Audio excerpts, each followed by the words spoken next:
So you'll just need to accept that.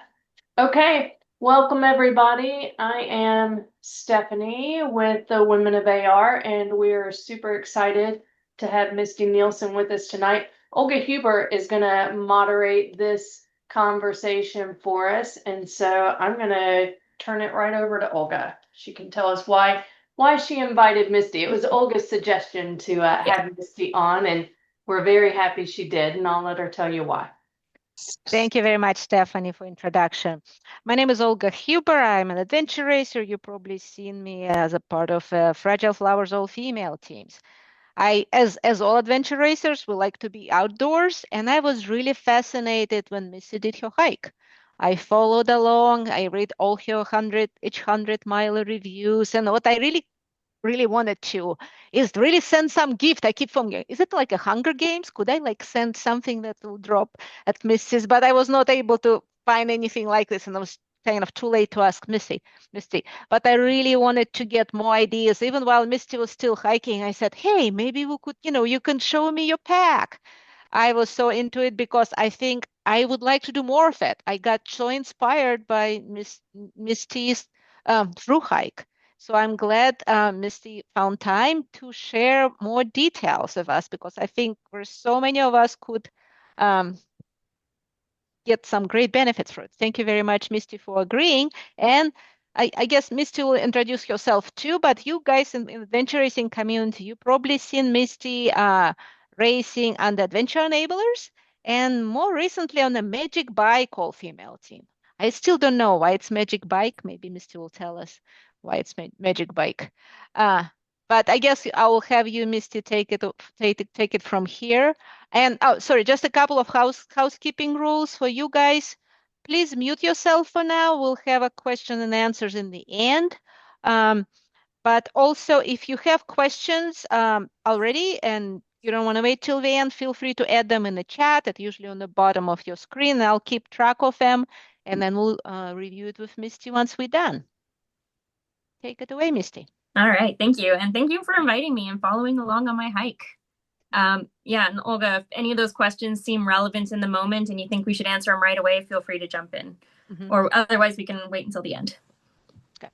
Yeah. So as you just heard, I'm Misty Nielsen. I recently, this past summer and spring, the Pacific Crest Trail. So I started in April 21st and September 15th. So a little bit of background. Started out doing a lot of like car camping as a kid. So really loved the outdoors and all of our vacations like that. And eventually I got into running in high school and after college. And of course, road running often leads to trail running, which often leads to being outside more. So back I did my first big backpacking trip in 2019, which was a section hike of the Pacific Crest Trail. And I did all of Washington State, so started in Oregon and got to go all the way up to Canada. And then my plan was to section hike the rest of the trail consecutively the following years. So in 2020, I was planning or run an ultra instead. So I went down the YouTube rabbit holes, watching YouTube videos about ultra running, which eventually led me to those mountain races in Europe with all the orienteering to adventure racing. So I took up adventure racing in the COVID era. But after a couple years, the backpacking bug made itself known again. And in 2023, I went out and did the Colorado Trail from Denver to Durango. And then last year, I did the Kungsleden. Sorry, the year before that, 2024, I did the Kungsleden in Sweden. So about 300 miles from Hemavan to Abisko, went north, crossing the Arctic Circle. It's really pretty out there. Had the midnight sun pretty much the whole. Yeah. And that trail was kind of fun because it required some logistic coordination with the different or wide lakes rather. Yeah, let's cross them. So you have to like plan your hike according to the schedule. And some of them require you to row across. Some of them you'd like pay somebody to take a motorboat across. And that was pretty fun to do. And it was kind of during that trail that I realized the PCT next year. So people were asking me, it's like, what is your next adventure? So a little Pacific Crest Trail, or the PCT, So, as you've heard me Misty, say. hold on. I Yeah, do go ahead. have a question, right? For somebody who's based on the East Coast, right? That Mhm. right? So why PCT and not Appalachian Trail, right? What you would Yeah, think you yeah. can just roll out of bed and hike it? Why No, why good. why why that particular decision? I'm really curious. Yeah, good question. So the Pacific Crest Trail, I don't know exactly why I was an Appalachian Trail, but I grew up out west, so it's kind of like just going home and away, hiking through the states I've lived in. So I lived in Washington and California for a good amount of time. Mountain views. The trail is in some ways easier than the Appalachian Trail, at least terrain wise, but it's also way more remote. So you're actually like out in the wilderness, and drew me in more than the Appalachian.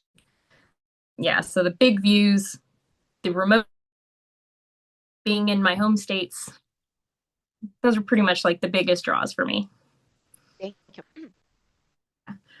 All right. So Pacific Crest Trail is a 2,655.8 mile, at least last year, trail that runs from Mexico to Canada, or you can go the other way from Canada to Mexico, through the Washington. Takes most people about 4 to 6 months, and I was pretty much right in the middle of that. I did it in just shy of 5 months. All right. So preparation trail. So the first thing is basically that long distance permit in the middle. So once I got off, had to wait until October. Pacific Crest Trail Association, and it covers all of the different land management areas you're going through. So you can have everything in one permit instead of having to get multiple permits along the way. I was given a random time slot to apply, and my time slot was pretty terrible. Not so terrible that I couldn't get a permit, but my permit date was May 15th, which for the Pacific Crest Trail, that's a pretty late start. Usually you want to start mid-April, because if you're starting in March, unless you're going really slow, you'll get to the Sierra Nevada when it's still covered in snow. So it's a lot more dangerous. And if you start too late, you're in the desert in the summer. And then you're also going to be hitting the farther states during fire season. So it ends up being a chance of having to miss parts of the trail. So luckily there's a second drawing in January, and I got a much better time slot. So I was able to pretty much have my pick of the days, and I chose April 21st, which ended up being absolutely perfect. And also kind of funny. It's kind of hard to see in the picture, but you're just supposed to put in a random day for your finish, kind of close-ish to what you think you'll finish. And I ended up finishing exactly the day that I had on my permit. So I don't think that actually happens very often, but yeah, it just worked out that way. So you already know what you're doing from beginning. Yeah, You're like basically. right on the money. So Yep, exactly. all right. Yeah, it just worked out that way. I do plan ahead a bit, and like I had the experience the other trails to kind of know like how fast I might take. So I had a decent idea. So it was an educated guess, but it still is. Okay.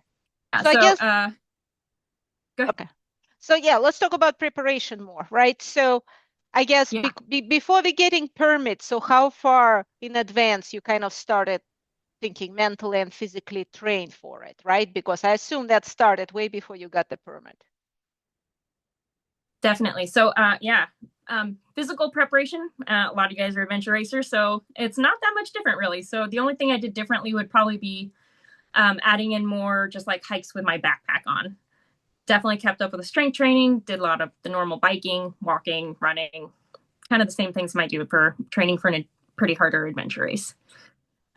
Mentally, luckily for me, like I'd already kind of gotten through that with the other hikes, but there is one book that's really helpful for learning about like the mental preparation. That's like Pacific Crest Trials by Zach Badger Davis, and he just kind of goes over like how to mentally prepare for the trail, like things you need to think about, what kind of a why that's going to help you get through it, ways to keep yourself occupied while on trail so you don't get bored. That was kind of a book, as well as kind of using that former knowledge I had. And adventure racing actually helps a lot. during those races, you're staying up all night, working really hard, trying to attain this goal. So yeah, that you need to be able to do something like this. This just happens a lot more extended, but I get to sleep at night, so that's nice. But the adventure racing, you have a teammate, right? So you have a team of 4 Yeah. who help you out. So when you do, like, I did Yeah. an expedition solo this year, and that was such a different experience Oh, I because bet. it's you, yourself, and you. Mm-hmm. So how was that different for you to prepare, even preparing stuff, getting ready for it when it's just pretty much just by yourself? Yeah, so I was prepared to be alone, but this trail, like the Appalachian Trail, is pretty busy. So I knew I wasn't going to actually physically be alone. There'd be a lot of people out there, and I ended up making friends on day 0. So before I even met another woman that was starting the same day as me, like the day before we started, and we ended up hiking together for the first like 2 weeks, and we also joined another group, and then I stuck with like the same 4 people till the very end, basically. So So it pretty ended much up, you picked up your adventure racing team along the way. You vetted them yeah, out for weeks, and once they approved, they pretty just much. joined the magic bus and Yep. went rolled with you to the end of the finish line. All right. Yeah. Yeah. Exactly. Anything else about preparation you want to share with us? Yeah, the last thing that I did, this also kind of falls into that mental preparation. I made a pretty intense spreadsheet. Ooh. Yeah, I like to be organized, and it helps me like in the moment because I'm more of a have a plan ahead of time than the fly by the seat of my pants. So I made this list of like all the different town stops, what the kind of amenities they had. That way, like when I got there, I wasn't just frozen. Like, what do I do? I can just like look at my sheet and be like, oh, I can go there or go there. Helps me a lot. I also put on like different side quests that I wanted to do. I pretty much just put everything into the spreadsheet. I kept track of every bit of money I spent on trail, like track of all the different metrics, like how many miles, how much elevation, what kind of campsite I stayed at. And yeah, so that was really nice to have. And it was good for me prepping as well as on trail. So sounds like if you want to hike something, you want to hike with Misty because she's prepared. I don't think Yeah. I would ever be that prepared. That sounds fantastic. Yeah. All right. And I was wondering, maybe you can share this spreadsheet with Women of AR sometime in a discussion group or something so we could all see it. I think we could learn a lot from this for varieties Yeah. of I can adventures. probably do that. All Yeah. right. All right. I'm going to turn off the screen for a minute so I can share my room. Yes. So the The other next, part of prepping would be gear. yeah. So this is my favorite part, and I really wanted to see that. Yeah. Okay. This past summer I did my own 3-day solo on Appalachian Trail, and it's not the same as packing for adventure race. Things are really different, and especially in the case Yeah. of food and all of that. So I'm really curious. What do you have in the day of Yeah. in the pack of Misty? I'll just everything I have. So this was my little pouch that I would wear just like on the front of my body. On the outside of it, I have my Garmin InReach. So I upgraded to the unlimited texting plan because I have a husband, so I like to talk to him. Yep. I had my little thermometer, which is more just for fun than any kind of. And inside, I would keep things like my sunscreen, which I ended up never actually using because it's for long sleeves, long pants, an umbrella. So it was pretty covered up. I noticed your face got pretty pink there towards the end. Especially in the last couple states, I stopped using the umbrella as much because it probably should have used the sunscreen more. And then inside out, like used to just keep my cold. My toothpaste and floss are all in here. Retainer case, cap, very important. Headphones. I went through a lot of audiobooks and podcasts on trail. I never thought about that. Yeah, there were definitely some days where I would listen, and then other days where it's just like, I'm bored, I'm gonna listen to something, and I just listen all day. Mm-hmm. I had an N95 mask in here because I started the trail with the flu, so I had a mask for the airplane ride over. But I ended up needing it in Washington because the smoke got so bad because there was a fire right next to where we were. Mm-hmm. And then also in here, I normally keep my little knife, just like the tiny Swiss Army knife, which I ended up having to buy on trail because my other knife got taken away. And then this isn't normally in here, but it's in here now. It's my menstrual cup. And then in this pocket, I would normally keep my cell phone while I'm hiking. So that way my phone's just like right there and I can just pull it out while I'm going. Right. The pack itself, this is the pack I Missy, used. I have a quick question. So on Yeah. the cell phone, right, considering the battery life and on what have you, did you just keep it fully charged or did you keep it on airplane mode? What did you do with your cell phone? And kind of it. Oh, sorry. I was just always in airplane mode. And I do have a backup charger, and that's actually in here. So we'll kind of go through that more. Okay. Thank you. Okay, so on the outside of my pack, I'd have my sala, which I used every day in the desert. It was really great. Kept me at least 10 degrees cool. So you just pretty much open it and carry it like you carry an Yep, umbrella under the rain. Yeah, it has a little hook, so I could actually make it hands-free if I wanted to. Oh, so sometimes I would just clip it onto my backpack. All right. I picked this up in Northern California just because it was fun. Just a little bag, which I ended up using to hold my bug net. Less than the pouch itself, but it was more for fun. On the outside, I would keep my water bladder and my water filter. I had a bigger bladder for the desert section because there was a few times I needed to carry all 5 liters of water. And then I would have these collapsible Knock bottles. I lost one of them in Northern California, though, so I ended up just using a soda bottle for the rest of the trail to hold my water, just like a liter soda bottle. On the outside pocket here, I would keep my sit pad and my ground sheet. My ground sheet, I would use it for a footprint for my tent, but more often I would end up using it as a cowboy camping setup.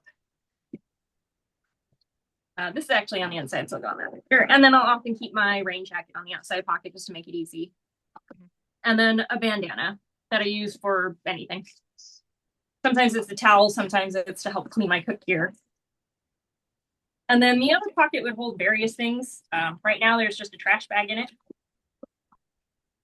In this other side room kit, so hand sanitizer, toilet paper, which I pretty much never used because I would use a reusable like Kula cloth for pee, and then I would use wet wipes and my trowel for everything else.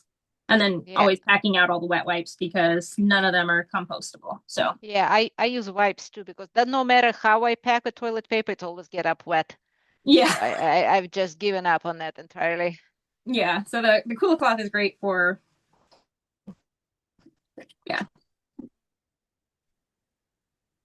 in this pouch, normally I just keep my gloves in here if I'm not wearing gloves, which were really great so I didn't have to worry about my fingers getting sunburned, which I had problems with on the Colorado Trail. I had a piece of a compass in here in case I needed it. Never did, which is good, but it was in there just in case. And then I have usually my rain mittens in that other pocket. All right. And then the other side pocket, I'd usually on the inside. Missy, could you repeat the other side pocket because I had a little glitch on audio and I just want to make sure we could hear. Oh yeah, no problem. In the other side, what was in the other side? Snacks. Okay. Yep. And I'm sure you're going to tell us about your breakfast, lunch, and dinners, right? Later on at some definitely. Point. Okay. And that's actually what's on the top of my bag is my food bag. So for the first half of the trail, I used just a lightweight Dyneema bag because animals weren't as big of a risk in the desert. When I got to the Sierra, compulsory to carry a bear canister. So I used a bear canister to hold my food.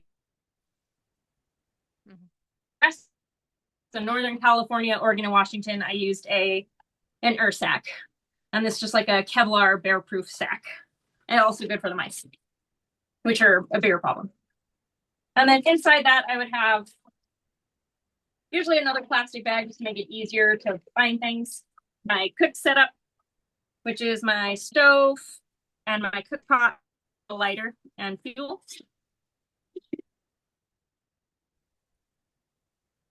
And you didn't use a jet boil, right? You just use a lightweight stove. Correct. Yeah, my stove is actually really tiny. Yep. So just save space and a weight. Right. Yep. I was just making things warm more so than boiling. Like I didn't need boil than not. So I just needed it warmer. Quick question on the bear. There was a glitch in audio then too. Did you need, this is Chelsea. Hi. I'm not on video. But did you choose to go to the Kevlar because that, I mean, you needed the bear can, yes. Right. But could you have used Kevlar at that point instead of the hard-sided? No. So in the Sierra Nevada through most of the national park, you're required to carry a hard-sided bear can. Okay, cool. And they have a list of which bear cans are actually, because not all bear cans are all out. Yeah. The same thing in Adirondacks. Adirondacks, you actually you could not use that blue canister in Adirondacks. You have to use a brown one too. Yeah. Yeah. Very specific. Yeah, there's a bear in the Adirondacks that knows how to open these, and she taught her cubs, so now I have all the bears there. Yeah. So one day food in here, but it'll give you an idea of like the kind of stuff. Usually I have Pop-Tarts in here right now. Probably a ramen for dinner. I had this set up for like a overnight. So there was a backpacker meal, which I wouldn't do very often, but when I had them out there, they're kind of like a little treat because they're being more of ramen. For lunches, I would do more of some kind of a tortilla with usually tuna. And I would almost always pack out a block of cheese and an avocado. So I'd have cheese and avocado wrap for a few days. Yeah, just tip for the backpackers meals. You could get a really good deal of them like around the Black Friday. Oh, yeah. Me and my husband got, I think it's like an emergency pack for 15 days that has like nice. 40 of them, but like really almost a half a price. So just something to think about if you guys are thinking of a long adventures. And the shelf life is like forever. Oh, yeah. Really long. Yeah. Yeah, so... I have some that don't expire until like 2046 in my bag. Yeah. But so if you are on a regular kind of right on the PCT, what is the maximum days for food were you carrying? Like how many days of food? 5. Okay. Usually about 5. Yeah. Okay. And then as it got farther, we got a lot faster, so I carried a lot less. Okay. And then I would have some kind of snack, usually chips. And then I'd also usually normally have trail mix too. And then gummy candies. We always had tons of gummy candies out there. And my spoon, which I really like the silicone spoon more so than the metal spoons because the cleans out my cook pot really well and I don't like the noise of the scraping metal. All right, so that's kind of my general food bag situation. So moving down into the pack further, I have my fleece, which is just like the super lightweight alpha. Rain pants, which I only wore when it was cold. I didn't even wear them when it was raining. So I probably wouldn't bring those again if I needed to. I'd probably look at like a rain skirt or maybe even just a poncho. I almost never needed rain gear for rain. Because of the temperature, just was because warm enough, you kind of didn't need to worry about it. Yeah. And also I just didn't have that much rain in general. I had maybe like 4 or 5 days of rain. Out of 5 months? Yeah. Wow. Yeah, it's pretty dry. And then when I did get farther north, I switched out my sun umbrella for my rain umbrella. So I ended up just carrying an umbrella, which I like a lot better than having a raincoat because I would get really sweaty if I were wearing a raincoat. All right. And then next in my bag is my tent. So I have just like a super lightweight, small Dyneema 1-person trekking pole tent. So my trekking poles to set up and not any kind of actual poles. And then I also how much does it weigh? I think it's less than 12 ounces. Wow. Okay. Yeah. And then there's also the stakes, which bring it back up to 12. Mhm. And I just carry all the amount of stakes I need, which I think is 9 for this tent. And that's with the VPAX Flex Solo Light. Yeah, it's like one of the lightest ones they sell, but it's also pretty expensive, so not everyone can get that one. Yeah. It doesn't have a rain fly, right? It's just one build piece kind of. Correct. Yeah. Yeah, it's just one piece. It has one side that opens, there's mesh in it, so it does have like a little bug net. But yeah. And then inside farther, it can get loud because I have a plastic liner bag to help keep things dry because all the stuff that goes further down, I definitely don't want to get wet at all because that could be risky for life. All right, so next up is the electronics bag. In here, I keep my kind of gear repair kit, which is just like some tape, some zip ties, some patches, extra filter gaskets, patches for my inflatable sleeping pad. I actually carried, this is kind of my luxury item, I carried a pump so I wouldn't have to actually manually inflate my sleeping pad because inflating the sleeping pad is very tedious. So I just let the especially at night. I found that a couple of times I ended up at night. It's like, I wish I didn't need to do that. Yeah. Yeah. Okay. Yeah. So that makes it so much nicer. And for the I'm actually going to even downsize it smaller to this little pump, which I can plug right into my phone or my brick, and it weighs almost nothing. And then I would carry a wall charger outlet, all the various cords, iPhone or a USB-C cord, and my Garmin watch cord, extra USB-C cord, headlamp, which I only did 2 times. I only did night hiking, maybe like, and then this is how I keep everything charged. And so how many days? So that you would charge this like every 5 days? How often would you charge this? Right. Yeah. So I charge this whenever I go into town, which is like about every 5 days at the longest. Maybe 6 at the very longest. And this would keep everything charged and get through. My Garmin lasts almost the whole time. My watch lasts almost the whole time as well without needing to be charged. So it's really mostly using it for my phone and to top off the InReach and my if they get too low. And then I, for some reason, have a piece of line in here. I'm not sure why. But it was in there the whole time. Will be the same. My husband always carries one and then of those. Earplugs also. Yeah, earplugs are quite nice for camp with a lot of other people, and they're kind of noisy just because like people snore or people move a lot. The earplugs make it a lot easier to sleep. All right. Then I have my first aid kit. You have it like a Mary Poppins bag. It looks very small, but you keep pulling stuff out and out and out. There's a lot in here. It's little, but it's long. Yeah. My first aid kit, just kind of various first aid kit items that I thought I would need. I did take like a wilderness first aid class, and usually I have that up to date and for the last 10 years or so. So I have an idea of like what kind of things I might want in here. So mine's actually a little bigger than most hikers would carry because the first aid class will scare you into carrying more things. My sleeping pad. It's the kind of standard thermarest. We're almost done. My puffy jacket. Just a super lightweight puffy. Mostly just wearing it at camp, and if it was really cold at night, I would put it around my feet and then sleep with that inside my quilts as like an extra layer. And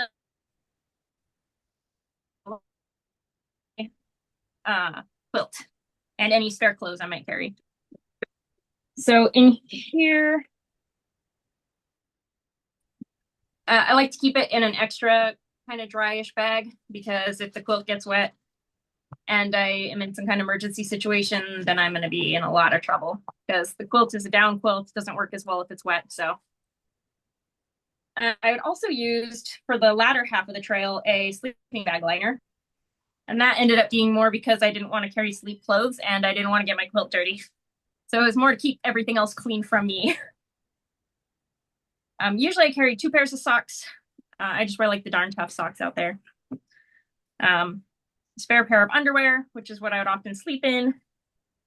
And then just like a spare bra, because the underwear and bra is my sleeveless for the latter half of the trail. I didn't carry anything extra.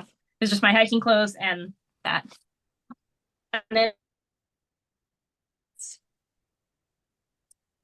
And I have a 15-degree down quilt from Katabatic, super warm, and it's treated a couple hikes. Yeah. Lastly, the stuff I wore. So I wore just a sun hoodie for most of it. This is pretty much the sun hoodie I wore. Yeah, Not that this looks one exactly, familiar from all your pictures. Yeah, Yeah. the colors. Well, not the exact same one because the other one died. Darn tough socks. They're quite out that did the exchange program. So you can just give them your clean, you have to wash your pair first, but cleaner bad pair that are destroyed, and they'll give you a brand new free pair. Underwear to hike in. Just a sports bra. I like ones just easier when I'm on trail. For the desert, I wore pants. And then when I got into Northern California, I switched to shorts. Misty, you broke And they're up just completely hard. on the sports bra. Oh, Will no. you repeat what you said about what you like in a sports bra? Oh, yeah, I said I just having the hook in the back because I don't like to just like drag the sweaty bra over my head. So it's kind of nice to just be able to take. Yeah, I think putting on a sports bra is the hardest piece of clothing you will ever need to put on your body. It's Yeah. like I feel like it's escape artist just backwards sometimes, Yeah, so especially if you're sweaty. So that's why that one's nice because I don't need like high impact on this kind of trail, just walking. Yeah, and I switched to shorts for the latter half of the trail. Sorry, there's a cat now Hi, here. kitty. My hat, just a normal ball cap, kid size though. Sunglasses, and a Jolly Gear sun hoodie, which is basically just a button-up sun hoodie. And that is all of the gear I carried. And which pack did you use? I look like a Hyperlight. Is that what you use for hikes? It is. Yeah. Yep, I have a Hyperlight Southwest. I think it's one of the older models, so I think it's 45 liters. I believe it's only 40 now, or maybe it's 40. It's either 40 or 45. And they used to have three different sizes, right? So I wonder if that's a middle size that they don't have anymore. Yeah, because I've had this I got it quite a few years ago, so it's pretty well worn at this point. These are patches for the holes, various holes I put in it. And overall, it worked really well for me. I am going to be trying this in the future, though. This is one of the Symbiosis gear packs, and it's designed by a woman specifically for women-shaped bodies. So the shoulder straps are narrower, and the torso is like inherently shorter. So I'm hoping that'll feel a little bit better. Like worked well, but I did have to make like a couple modifications. Like the chest strap was like too long, so I had to put on my own strap. I have a same problem, but yeah, I think it's too long. I could not tighten it tight enough. Yeah. Okay. I'm glad I'm not the only one. All right. Yeah, so I just got a piece of webbing and replaced it so I can make it as short as I need to. And so I guess let's talk about weight, right? So with all of that, what would your pack locked on if we're to weigh it at any point? I think it's about 12 or 13. Sorry, you're breaking up a little bit. Could you repeat, please, the number? Yeah, 12 to 13. 12 to 13. Pounds. Yeah. So pretty light. It's still in the lightweight, not quite ultralight, but borderline. So That would was that with without food? water or food, Oh, right? Correct. Yeah. Yeah, with water and food, depending on how long, it can be like 25 if I have a full resupply of food in there. Yeah, but overall, not too bad. One thing I wanted to ask, so were you carrying like IDs and credit cards or money or any of that stuff? That would be the other thing that I keep in my pouch. I forgot to put it in there, but I had like a little wallet with two credit cards, my ID, my permit, and my like insurance card and items like that I would want or need. So we're having a lot of people asking for specific brands of specific things. I wonder maybe after the webinar, if you could just post them, like, hey, my mittens is this and what have you. So we all could kind of just provide those companies extra sales, because I think we're all going to be jumping in and ordering based on your experience. Yeah. Go ahead. I was gonna say, if anyone has like specific questions in the future, feel free to opinions are on the different pieces of gear. It would take probably a whole nother session to go through every piece. And Stephanie, have a question about, hey, could you use could you use the hammock on a PCT instead of a tent? Not as easily. Okay. There are quite a few areas where it's not a lot of trees. I think you could make it work, but it's not going to be as easy. You'd have to actually kind of like see if there are trees in the area you're planning. In the desert area, not as many. And then also in Northern California and parts of Oregon, a lot of it is really badly fire damaged. So most of the trees are non-existent anymore as well. Okay. So I guess there's some questions about what's a typical day. So Stephanie, for example, how much water would you use on a typical day? I would be curious, like what you eat on a typical day, what time would you get up and go back to bed? Maybe if you could talk a little bit about that. Yeah, I'll pull the pictures up again too. Where'd it go?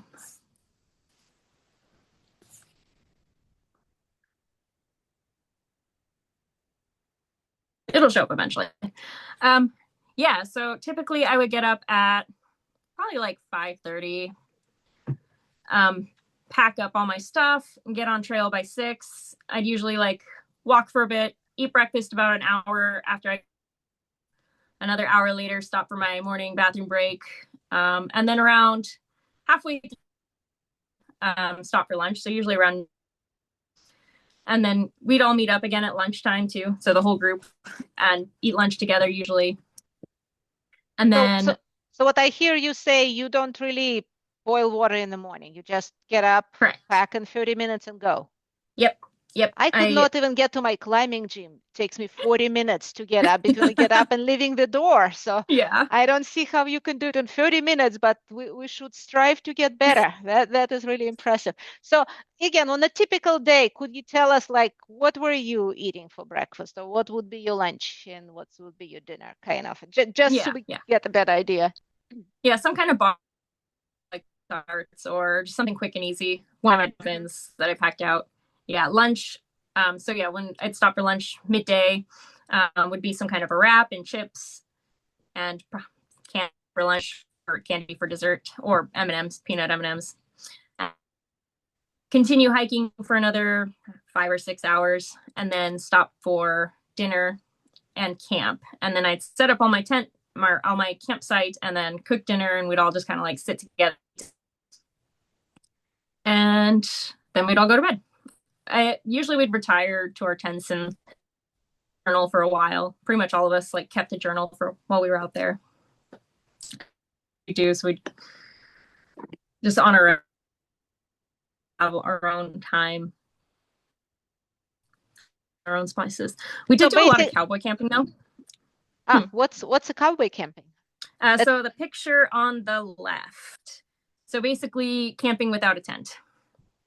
Okay. Yeah. So same setup, but just without a tent.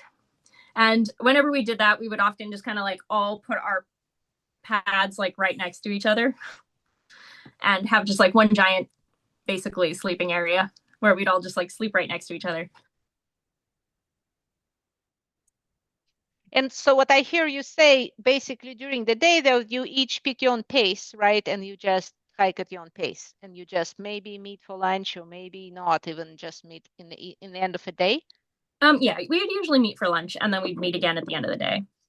And did you guys kind of talked about, hey, we're going to get to point ABC on the trail today? Kind of, did you guys agree, or is it kind of just totally random that you always end up together at the end of the day? No, we'd usually talk about it ahead of time and kind of ideas like, oh, we'd like to go about this far. And usually we'd have that discussion kind of at lunch, or we would be like, oh, I'm going here for lunch. Usually it'd be passing them, so you'd see them. Occasionally we would like leave messages for each other how we we're going. But usually it's just we're there, or we know ahead. Yeah. So part of sorry, go ahead. Oh, I was gonna say, yeah, go ahead. You can ask your question first. I was just gonna keep going. Considering that I don't know if you have any, do you have any ballpark that you can say how many people you actually seen on the trails in the total of 5 months? Hundreds? We're talking about thousands. How many people do you think? Definitely, probably hundreds. I don't know, thousands. But over 5 months is quite a few people.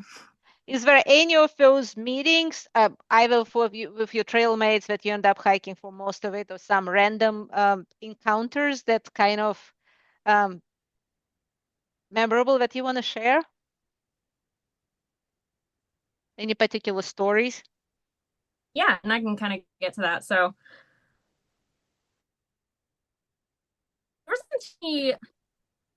the biggest like encounters were some of the trail magic or trail angels that we saw. So yeah, I'll scroll down so you can kind of see that. So the trail magic was super nice. So these just like random strangers are out there setting up things for hikers. They're either former hikers or just like locals that really like hearing stories or talking to people. So we met a lot of cool people through trail magic. So they'd set up things like water caches, or they just have like a cooler full of beer and soda, or they'd have full on setups like the other two pictures there, where they offered like charging. One guy had a Starlink we could use, cool things like that. And then the slide before it, yeah, there's lots of really cool people on trail too. So I made a lot of really good friends out there. When the slide pops back up, the 4 people picture are the people that I made with. So those are the 4 of us that stuck together. We did pretty much first section and second section, so the desert and the Sierra entirely together. In the Sierra, we kind of like broke off a little bit because I was trying to get ahead so I can go home for a couple days.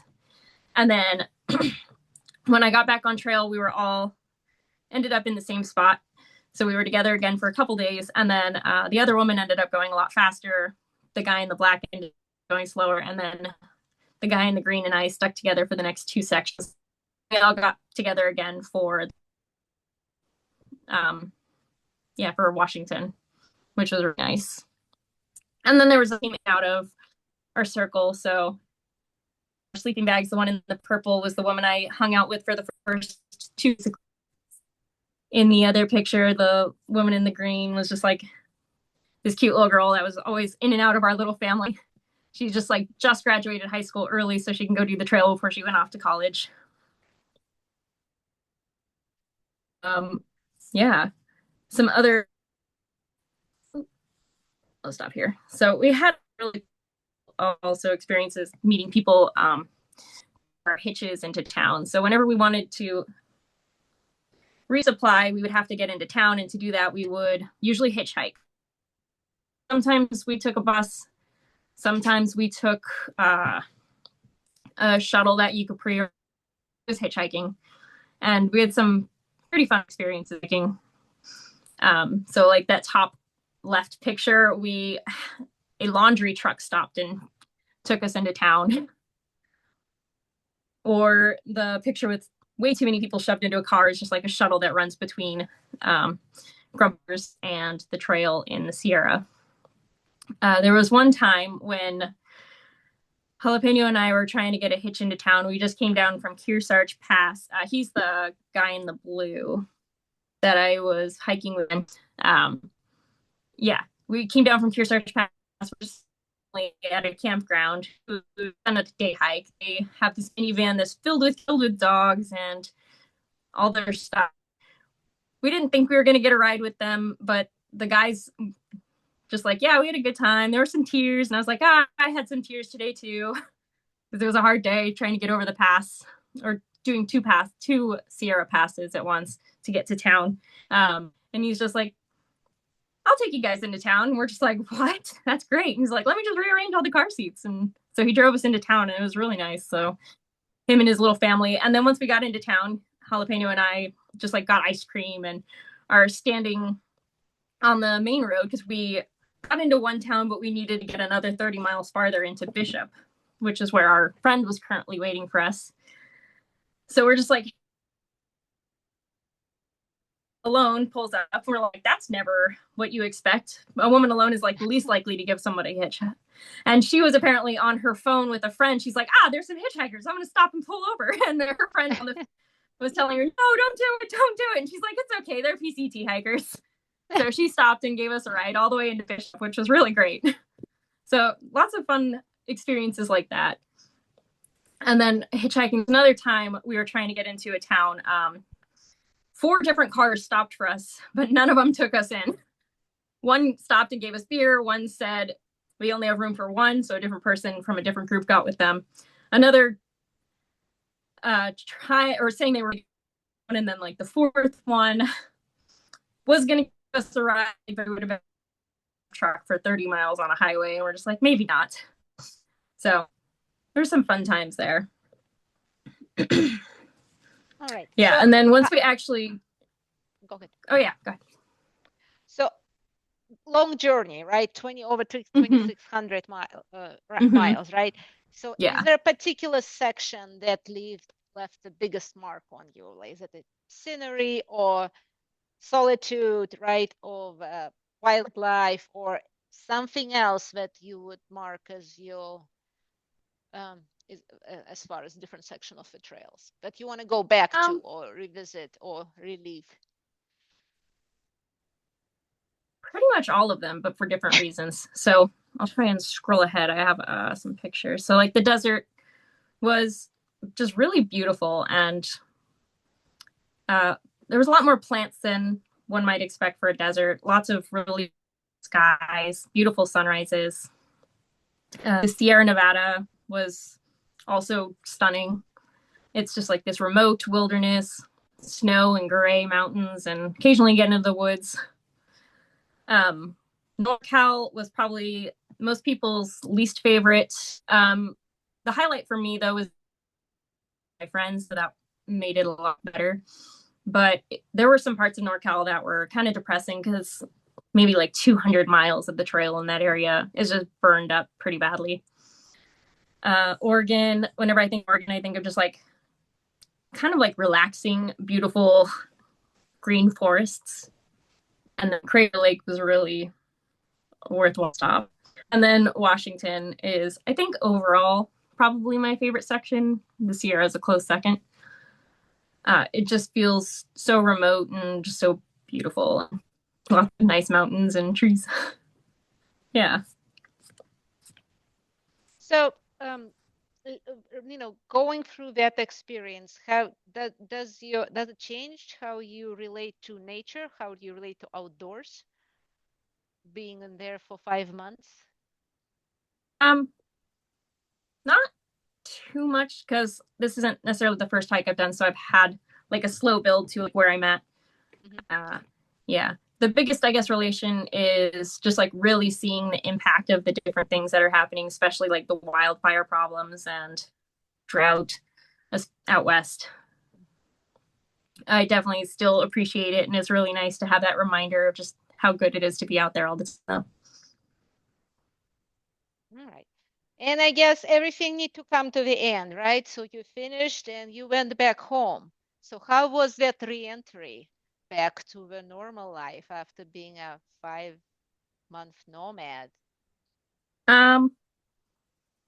Easier than I expected, but I was also coming back to kind of like ideal conditions. I didn't have to go to work right away. I have a house. I have cats to keep me occupied. So it ended up being easier. It was definitely still sad because I spent 5 months living with these people in really close proximity, and then suddenly you're just no longer with them anymore. Do you guys still keep in touch? Yeah, we have a group chat. We're planning a hike this summer. Oh, that's exciting. Yeah. And I guess kind of the last question that I have. So what would be your advice for somebody who wants to do a through hike or just to do multi-day hike, or maybe it's somebody else's first solo adventure, right? There's all those different levels we could talk about. What would your advice be for them? I guess the biggest thing is just do it. Yeah, do. It kind of depends on each person too, like what kind of advice I would give. If it's someone that's like afraid to do it, you can try and find a friend to do it with you, or just be bold and go out there after watching a couple YouTube videos to help pump you up. YouTube's a great place to get information or motivation or ideas. You can try finding somebody. There's a bunch of Facebook groups out there where you can ask all kinds of questions. There's a Facebook page as well that seems overall pretty friendly. Yeah, so basically, if you want to do it, depends on how badly you want to do it. If you want to do it that badly, make the time to do it and just do it. So before we jump into questions, we have a few. Is there anything else you want to add that we haven't covered? What do you want to share? It's kind of hard to, there's just so much. So I think we're probably pretty different. You can see on the screen some of the animals I saw, but that's, yeah. Any of them was scary encounters? No, I didn't have any scary encounters while there. Humans or animals, right? Everything Correct. Worked out. All right. So let's jump to the questions. So Stephanie is asking, did you read Wild by Cheryl Strait? The book Wild? Mm-hmm. Okay. Yeah, it was good. And Stephanie, that might be a good idea. Maybe we could do like AR, Women's of AR book club on that book. We could all read it, and maybe we could have a Zoom section and kind of discuss it. I love that idea. Yeah, I asked that question in the context of wondering sort of what motivated you to go do the PCT, because after I read Wild, I like immediately wanted to go through like the PCT. Yeah, I do remember like I was at an REI and they had all kinds of books. So the first like 4 or 5 through I read, and I thought they were super interesting and it sounded like something I'd like to do. But when I did read Wild, it was like, yeah, I like this. The sound of this trail just sounds much better.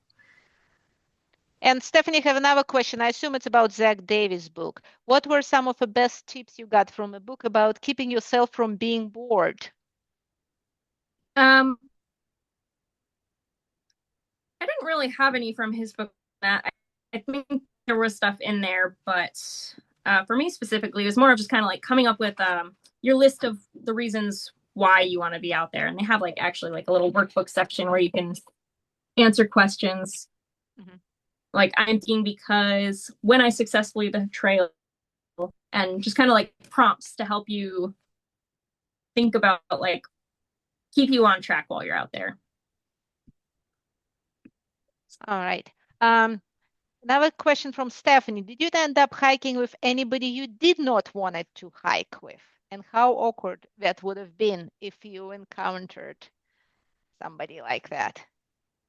Yeah, I did not. My group. So we had a lot of fun together. And if there were people I didn't want to hike with, luckily, yeah, I didn't have that situation at all. But I would either try and hike fast or hike slower if they're already kind of fast, or spend an extra day in town or spend less time in town. But yeah, I didn't have to deal with that situation. Right. About the spreadsheet that you showed us, did you have a printed copy or you're just using it on your phone for digital? I just used it on my phone. I had the Google Sheets app. Okay. All right. I guess another question from Stephanie. Stephanie had prolific questions. What were temperature swings? What was the lowest and the highest temperatures you experienced? I think the lowest was probably in the 20s. Oh no, it might have been colder. It was freezing. We all had every piece of clothing on that we had, and some of our quilts too. And then the hottest was during the heat wave in the desert. So there was like 3 days near the end of the desert section that there was like unprecedented heat wave where at one point it might 12 degrees. Okay. But Washington State was surprisingly hot too. It was not normal heat there either, and it was in the hundreds. And then there was another day in North Cal where it was 105 when we're trying to go through this climb where there's no trees. And how much water on a typical day? Another question from Stephanie. What are you using? Yeah. How many liters do you think, roughly? Not as many as it probably should be. I really don't drink that much. Probably like 3 liters a day. Okay. Yeah, and that's kind of something you definitely need to figure out on your own. So if you start too low, that could be bad. But I found that or it depended on like how hot it was or how sweaty I got. But usually I didn't too much. But I also had really nice conditions pretty much the whole time, so it wasn't a big. A question from Anna Edwards, who will be joining Fragile Flowers for Endless Mountains this year. I'm very excited. She has a question. Was there any equipment you wish you had? And vice versa, was there equipment that you brought you ended up ditching or not needing? Yeah, I did end up leaving some things at home eventually. I had like sleep clothes, so like wool base layers that I didn't need later on, so I just left those at home. I left one of my water bottles at home one of the times because I didn't need it. I did forget to mention during the Sierra we had to carry ice axes and micro spikes. Oh, so I had those just for that section, and then they went home. And I did use them. I didn't need to self-arrest, but we did some glissading. And there was still snow out there when we were out there, so did end up using the micro spikes. How many days do you think, how often did you do your cowboy camping versus tent camping? I actually have that on my spreadsheet. But look at that. She's prepared. Still prepared. I think once prepared, always prepared. It was. Let me pull it up real quick. But I think it was about 50, not 50. It was probably 40% of the nights on trail were cowboy camping. It was a good bit. All right. Stephanie have a couple of questions like, what was your trail name? Oh yeah, the trail name. Didn't get into the trail names. Some porcupine, and for those that don't know, with some kind of while you're out on a long distance hike. So name because ended up pretty early on. So I was constantly like things. Yeah. Could you repeat that, please? Could you repeat your name, please, Misty, because you're breaking up a couple of times during this. Yeah. I said my name is Porcupine, and I got it because of I got a bunch of holes in all the inflatable gear. So I didn't use that for the rest of the trail and threw that away. My sleeping pad got a bunch of, although I don't think that was my fault because 3 of us had the same hole in our pad, and it was like right next to the valve. So I think it was more of a manufacturer thing. Okay. Rest ended up sending me a brand new pad. So out of 100 people you met on the trail, how many did you recruit into Adventure Race? Probably only like 2, but I don't think any of them are going to do it. Yeah. Okay. Okay, and the last questions from Stephanie. And how easy was to follow the trails? Did you need maps? No, it's super easy. It's pretty well defined. There's an app everybody uses called Far Out, and it has the whole trail on it, and it has so many details about the trail. Yeah, I used it for my 3 days on Appalachian Trail. Yeah. With the random things like, hey, if you're in September on that crossing, that apple tree is going to be ready. That was kind of very random facts. Yeah. But yeah, it's really easy to use. It has an elevation map. It tells you exactly like how far to each water source. And then the best part about it is people can leave comments. So you have relatively up-to-date information about how reliable different water sources are. And the last question, did you carry your sleeping bag the entire trail, or you were just quilt and liner? Just a quilt. I didn't have a sleeping bag on this trail or the last couple trails. I've only really used a sleeping bag for the like winter stuff now. Okay, and we on time, but last question from Andrea. How did it compare?